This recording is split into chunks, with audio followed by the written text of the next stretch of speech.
weather. The nor'easter moved across the East Coast, dropping more than 3 feet of snow in some places. Yeah, 22 News anchor Taylor Knight has a look at how it impacted New England. This storm dropped as much as 40 inches of snow in places like upstate New York, but here in Connecticut, the wind was the bigger issue. The cleanup is on after the biggest storm of the season so far impacted the Northeast. This is what the roads look like in Connecticut, a state that lots of people in western Massachusetts commute to. Our neighbors to the south saw a mix of snow and sleet along the shoreline, and in the northern hills, whipping wind and lots of snow.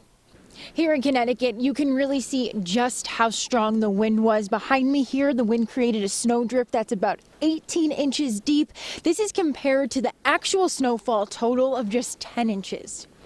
The wind dropped to feels like temperatures in the single digits, making conditions dangerous for anyone outside. Wind gusts also caused whiteout conditions throughout the night and the morning, reducing visibility to just a few feet. And just a reminder, as you start to clear your driveway or shovel those sidewalks, make sure you're also clearing the area around any fire hydrants that are located near your house so that firefighters can easily find them if needed.